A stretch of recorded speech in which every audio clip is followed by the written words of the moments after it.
आपण पाहतो ठाकरे बंधू एकत्र येणार ही चर्चा आहे। मात्र हे दोघे एकत्र आल्यास महाविकास आघाडीबाबत मोठा सस्पेन्स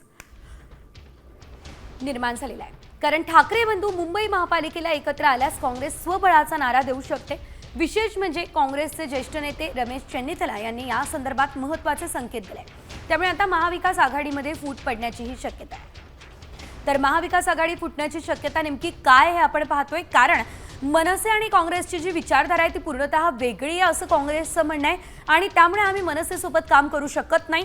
आणि जर यावेळेस उद्धव ठाकरे आणि राज ठाकरे एकत्र आले तर काँग्रेस स्वबळाचा नारा देणार असं काँग्रेसच्या पक्षश्रेष्ठींचं आणि त्यांच्या महत्त्वाच्या नेत्यांचं नेमकं म्हणणं आहे। त्यामुळे राज ठाकरे आणि उद्धव ठाकरे एकत्र आले तर महाविकास आघाडी फुटणार असं कळतंय। राज ठाकरे से का जो बयान है, उनका स्टैंड है, वो हम बिल्कुल सहमत नहीं है। नॉर्थर्न इंडिया और साउथर्न इंडिया कुछ भी नहीं है, भारत एक है। और उत्तर भारतीयों को कांग्रेस पार्टी ने बहुत सारा मजबूत किया है, अवसर दिया है।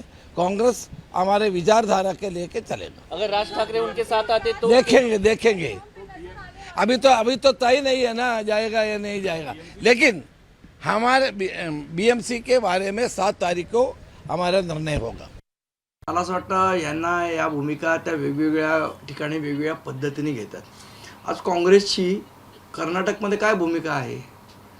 त्यांनी त्रिभाषा सूत्री लागू केली आहे का? ज्या वेळेला मेट्रोमध्ये हिंदी त्रिभाषा सूत्र वापरायचा प्रयत्न केला त्याही वेळेला काँग्रेसचा विरोध होता त्यावेळेला। त्यामुळे कर्नाटकमध्ये एक भूमिका, महाराष्ट्रात एक भूमिका, असं करून काँग्रेसला चालणार नाही। आणि काँग्रेसची 2009ला काय भूमिका होती? ज्या वेळेला इथल्या स्थानिक भूमिपुत्रांना नोकरी मिळाली पाहिजे ही आमची भूमिका तेव्हाही होती, आजही आहे। त्या भूमिकेला त्यावेळेला काँग्रेसचा विरोध होता। त्यामुळे नेमकी आमची भूमिका काय आहे मला असं वाटतं ही त्यांनी समजून घेतली पाहिजे। आता isakal.com आहे देशातील नंबर 1 ची मराठी न्यूज वेबसाईट। प्रत्येक अपडेटसाठी isakal.com ला नक्की भेट द्या।